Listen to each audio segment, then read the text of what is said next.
Police का हजामत्या करताय का असे शब्द वापरू नये प्लीज. पोलीस का हजामत्या करताय का असे शब्द वापरू नका प्लीज. मग काय शब्द वापरू? तुम्ही पर्याय द्या ना मला. माझी मराठी कमी आहे. असे शब्द वापरू नका प्लीज. असे शब्द वापरले पाहिजे. दुसरं काय वापरणार? हजामती म्हणजे काय माहितीये का तुम्हाला? हजामती म्हणजे काय माहितीये का तुम्हाला? हे शब्द असे शब्द वापरू नका जयंतराव प्लीज. माहितीये का तुम्हाला? मला सगळं माहिती होणार. हजामतीचा अर्थ सांगा ना. तुम्ही सांगा ना. तुम्ही असे शब्द पोलीस तुम्हाला अर्थ कळत असेल तर तुम्ही सांगा. मंत्री आहात तुम्ही. तुम्ही पण होते ना मंत्री. तुम्ही एवढे सिनियर सदस्य आहे. तुम्ही असे हजामती शब्दाचा अर्थ कळा. काढून टाकावे. आता हे सरकार येऊन सत्तेत येऊन 1 वर्ष झालं. कामाचं वर्णन कसं करायचं या सरकारच्या? गल्लीत गोंधळ आणि दिल्लीत मुजरा असं या सरकारचं वर्णन आपल्याला करावं लागेल. तिन्ही पक्ष इथं गोंधळ घालत असतात, पण दिल्लीत जाऊन मोदी साहेब आणि शहासाहेब यांच्या समोर मुजरा करण्याचं काम आमचे सगळे नेते करत असतात. अनेक आश्वासनं दिल्यामुळं जनतेमध्ये इतका प्रचंड रोष आहे की एकही आश्वासन पूर्ण या सरकारचं आज या सरकारला करता आलेलं नाही. अध्यक्ष महोदय, भारतीय जनता पक्षाचा 2024चा जो जाहीरनामा आहे त्यात लाडक्या बहिणीला 1500 रुपयावरून 2100 रुपये नेण्याचं आश्वासन जाहीरनाम्यात दिलेलं होतं.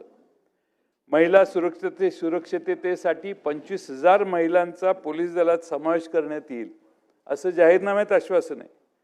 किती आतापर्यंत महिला सिलेक्ट झाल्या पोलीस दलात? आकडा सरकारनं जाहीर करावा. 1500चं 2100 रुपये कोणत्या तारखेपासून सरकार सुरू करणार आहे तेही उत्तराच्या भाषणात सरकारने सांगावं. अध्यक्ष महोदय, देवेंद्रजींनी जाहीरनाम्यात असं लिहिलेलं आहे की सरकारच्या स्थापनेनंतर 100 दिवसाच्या आत आम्ही विजन महाराष्ट्र 2029 असं आमचं डॉक्युमेंट सादर करण्यात येईल. अध्यक्ष महोदय, 100 दिवसाच्या डॉक्युमेंट तर आलं नाहीच, पण नुकतंच महाराष्ट्र सरकारने विजन महाराष्ट्र 2047चं डॉक्युमेंट सादर केलंय. म्हणजे 29 राहिलं, 18 वर्ष पुढंचं विजन दाखवायचं काम सुरू केलंय. हे तुमचं सरकार 29 पर्यंत आहे, त्याच्यानंतर काय येईल ते जनता जनार्दन ठरवेल ते आहे. पण 47चं स्वप्न अध्यक्ष महोदय दाखवायचं काम सुरू झालं.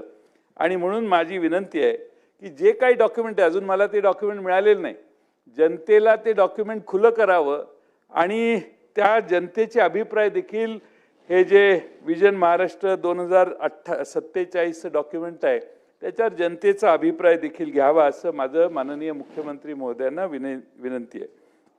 कर्जमाफीचं आश्वासन होतं, एकही अक्षर नाही. ते सुधीरभाऊ मुनगंटीवार यांच्या अध्यक्षतेखाली जाहीरनामा तयार केला. केराची टोपली जाहीरनाम्यालाही झाली आणि अध्यक्ष महोदय आज सुधीरभाऊंची काय परिस्थिती आहे हे आपण बघतोयच. त्यामुळे जाहीरनामा ज्याने तयार केला त्यालाच विरोधी पक्षाच्या सुरात सूर घालून आज मुद्दे मांडायला लागत आहेत. याच्यासारखं दुर्दैव कुणाचं असू शकत नाही. आणि म्हणून जुन्या लोकांना भारतीय जनता पक्षात आणि जुन्या विचारांना देखील भारतीय जनता पक्ष टोपली दाखवायला लागतात. नवे विचार घेण्याचा प्रयत्न भारतीय जनता पक्ष करते असं आज आम्हा सगळ्यांना दिसतंय. अध्यक्ष महोदय, ते माधव भंडारींचं एक ट्विट माझ्याकडे आहे, त्यांच्या चिन्मय भंडारीनं केलेलं. त्यांनी काय सांगितलं आपल्या सगळ्यांना माहिती आहे. 50 वर्ष माझ्या वडिलांनी भाजपसाठी काम केलं, पण विधानसभा किंवा राज्यसभेत त्यांना न्याय मिळाला नाही. अध्यक्ष महोदय, निष्ठेनं जे राहिले त्याच्यापेक्षा बाकीचे कानामागून आले आणि तिखट झाले म्हणतात, ती म्हण आता खरी करायचं ठरवलेलं दिसतंय. आमच्याकडे आमच्या पक्षाचे कार्यकर्ते राम खाडे नावाचे पदाधिकारी आहेत, सामाजिक कार्यकर्ते आहेत. त्यांनी अनेक देवस्थानचे जमीन घोटाळे बाहेर काढले.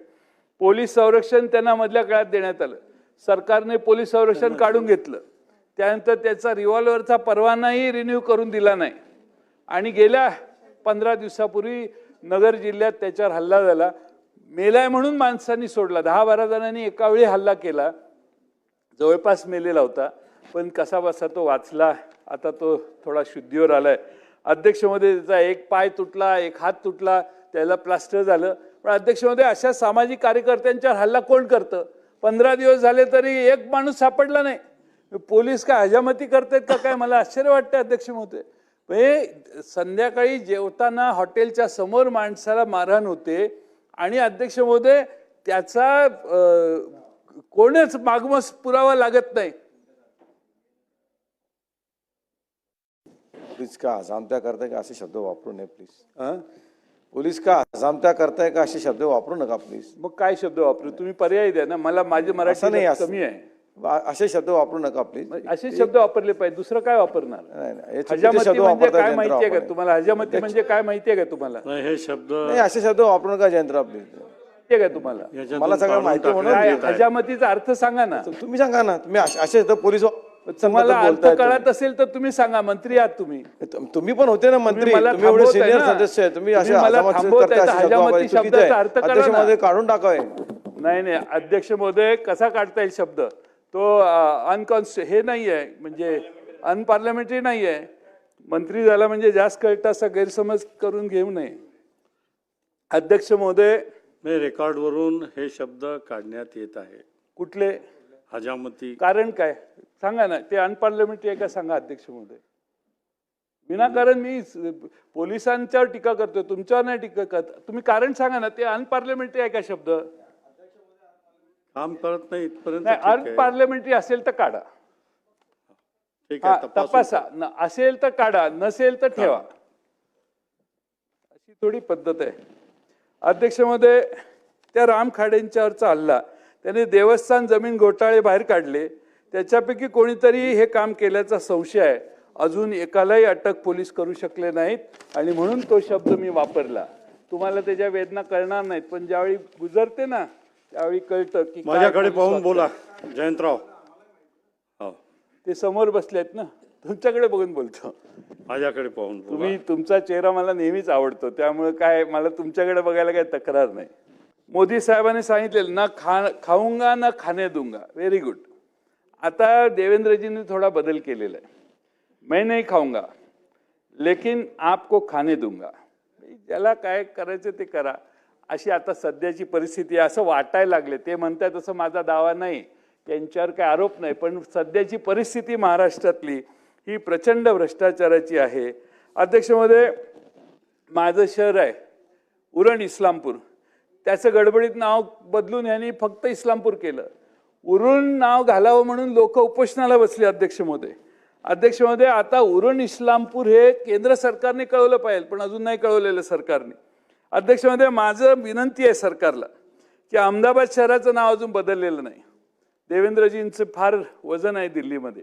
माझी त्यांना विनंती आहे की अहमदाबाद शहराचं नाव बदलावं आणि सरदार पटेल नगर झालं असं एकदा जाहीर करावं.